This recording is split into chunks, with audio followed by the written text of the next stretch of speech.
दोस्तों, जैसा कि आप सब जानते हैं कि भारत संयुक्त राष्ट्र में अपनी स्थायी सदस्यता पाने के लिए काफी समय से कोशिश कर रहा है, लेकिन तब भी वह अपनी इस कोशिश में कामयाब नहीं हो पा रहा है। अब इसी कड़ी में यूएनएससी में भारत की प्रतिनिधि रुचिरा कंबोज ने एक ऐसा बयान दिया है जो पूरे यूएनएससी पर भारी पड़ा है, और इस बयान के बाद पूरे 120 देश भारत के समर्थन में उतर आए हैं। अब आपको इस बारे में थोड़ा डिटेल में बताते हैं कि रुचिरा कंबोज ने आखिर अपने बयान में क्या कुछ कहा है।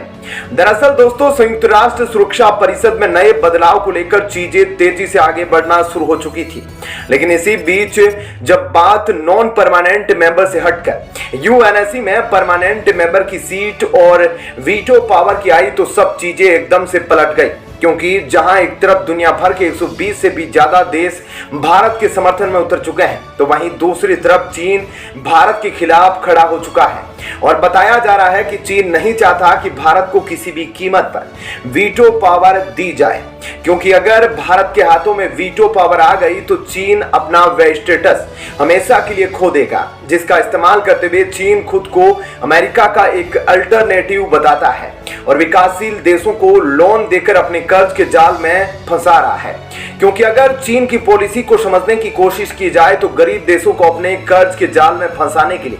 चीन हमेशा ही यह कहता आया है कि हम आपको लोन दे देंगे, और संयुक्त राष्ट्र में रिप्रेजेंटेशन भी, क्योंकि हमारे पास परमानेंट सीट है जिसका इस्तेमाल करते हुए हम आपको यूनाइटेड नेशन में प्रोटेक्ट कर सकते हैं। और चीन की इन बातों से कई गरीब देश झांसे में आ जाते हैं, जिसका नतीजा हम देख सकते हैं कि कैसे श्रीलंका और कई ऐसे देश चीन का कर्ज न चुकाने की वजह से अपनी आर्थिक स्थिरता से हाथ धो बैठते हैं। लेकिन अब भारत का सब्र का बांध टूट चुका है, जिसे ध्यान में रखते हुए सभी देश भारत से गुहार लगा रहे हैं कि अब यूनाइटेड नेशन में बदलाव को गति दे। और इन सब चीजों को ध्यान में रखते हुए संयुक्त राष्ट्र में भारत की परमानेंट रिप्रेजेंटेटिव रुचिरा कंबोज ने काफी धमाकेदार बयान देते हुए संयुक्त राष्ट्र को जनवरी 2023 की याद दिलाई कि कैसे भारत द्वारा आयोजित किए गए the voice for global south meeting में 125 देशों ने हिस्सा लिया था, जिसमें 18 देशों के राष्ट्र प्रमुख सीधे शामिल हुए थे, जबकि बाकी देशों की मिनिस्टर और उच्च अधिकारियों ने इस मीटिंग में हिस्सा लिया, जिसने पूरी दुनिया को भारत की बढ़ती क्षमता का एहसास करवाया। साथ ही अपने बयानों में आगे बात करते हुए रुचिरा कंबोज ने यह बात भी साफ कर दी कि आज भारत अपनी G20 प्रेसिडेंसी का इस्तेमाल करते हुए गरीब और विकासशील देशों के हक की बात करता है, और साथ ही हम ग्लोबल साउथ के देशों का रिप्रेजेंटेशन बढ़ाना चाहते हैं, ताकि विश्व के इस कोने को भी उतनी प्रगति मिल सके जितनी पश्चिमी देशों को मिली है। उन्होंने संयुक्त राष्ट्र में बदलाव को महत्वपूर्ण बताया है और यह बात साफ कर दी कि भारत को यूनाइटेड नेशन सिक्योरिटी काउंसिल का एक परमानेंट मेंबर बनाना चाहिए, जो फिलहाल भारत की प्रायोरिटी एजेंडा में शामिल है, और हम इस पर तेजी से उठाए गए कदमों को भी साफ देख सकते हैं। दोस्तों, ऐसे में इतना ही नहीं, भारत अब पूरी दुनिया को यह बात याद दिला रहा है कि यूनाइटेड नेशन को मजबूत बनाए रखने के लिए भारत हर साल कई मिलियन डॉलर डोनेट करता है, और साथ ही यूनाइटेड नेशन की पीस कीपिंग फोर्स में भारत के सैनिक सबसे ज्यादा मात्रा में शामिल होते हैं, जो दुनिया भर के अलग अलग देशों में जाकर शांति मेंटेन करने का काम करते हैं। ऐसे में भारत आज जिस मुकाम पर है उसे यूनाइटेड नेशन का परमानेंट मेंबर होना ही चाहिए। तो दोस्तों, ऐसे में यूएनएससी में रुचिरा कंबोज द्वारा दिए गए इस बयान के बारे में आपकी क्या राय है, हमें कमेंट करके जरूर बताइएगा। और अब आपको बताते हैं ऐसी ही एक और बड़ी खबर। दोस्तों, भारत को जब से G20 की अध्यक्षता मिली है, तब से अरुणाचल प्रदेश और कश्मीर जैसे हिस्सों में G20 की मीटिंग रखने की वजह से चीन और पाकिस्तान भारत से अच्छे खासी खफा दिखाई दे रहे हैं, और अब पाकिस्तान की इस मीटिंग की नाराजगी की वजह से यह साफ है कि पाकिस्तान का दोस्त तुर्की भी इस मीटिंग में हिस्सा नहीं लेने वाला है। ऐसे में अब भारत ने खुद ही इन सभी देशों को G20 की मीटिंग से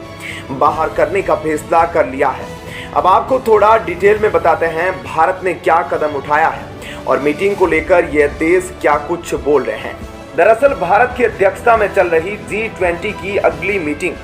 कश्मीर में रखी गई है। ऐसे में पाकिस्तान इस बात से काफी ज्यादा बौखलाया हुआ है, क्योंकि उसका मानना है कि कश्मीर एक विवादित क्षेत्र है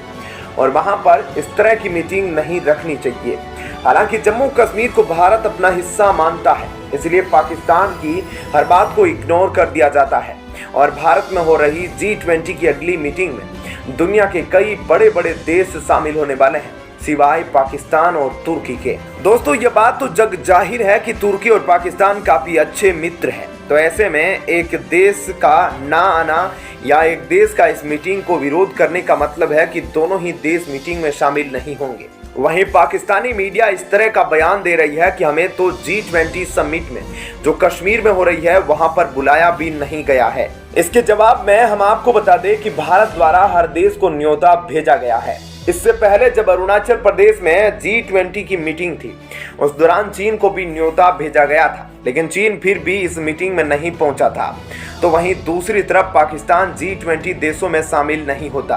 क्योंकि पाकिस्तान G20 देशों का हिस्सा नहीं है और ना ही उसकी अर्थव्यवस्था इतनी ज्यादा मजबूत है। G20 देशों में शामिल होने की शर्त होती है कि आपकी इकोनॉमी